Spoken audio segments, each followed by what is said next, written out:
Ok, Blav Hashem, par le mérite de Rabbi Nachman Newman, la Torah 183, sache que les justes de la génération siègent en cercle. Autrement dit, l'ordre dans lequel ils sont assis et la place respective de chacun en ce monde ont la forme d'un cercle. Et bien que d'autres personnes se trouvent parmi eux qui s'interposent et troublent l'ordre de ce cercle, sache toutefois que ces personnes entrent dans la catégorie de ceux qui ne font pas partie de la communauté et ils ne sont pas du tout pris en compte.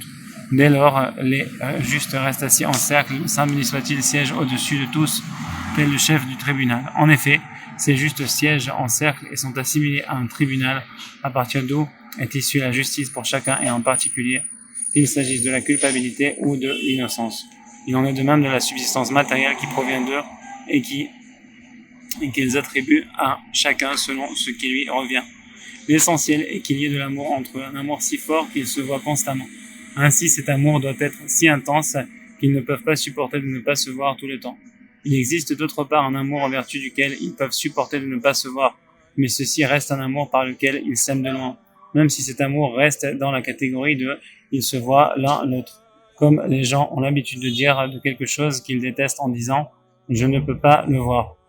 Mais lorsqu'ils s'aiment mutuellement, ceci entre dans la catégorie de « ils se voient l'un l'autre », ce qui correspond à la notion d'amour. Tel est le sens de le Sanhedrin siégé, tel une grange circulaire.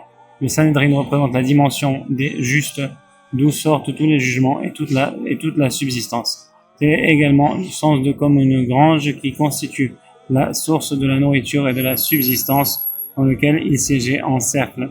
Tout ceci pour qu'ils puissent se voir mutuellement, comme il est rapporté dans le Talmud. En d'autres termes, il s'agit d'une allusion à l'amour et à la vision. Pour la réfoua shlema d'Avraham ben Zohara, Esther Sheraba Sultana Malka, couchement facile. Pour l'avènement en Israël, la Teshuvah de Meir Avraham ben Zohara, Chaya Levana bat Sarah Michael ben Chaya Levana. C'est pour la parnassa de tout l'âme Israël et de Chaim Yosef David ben Chaya Levana, B'sut Rabina Nachman Newman.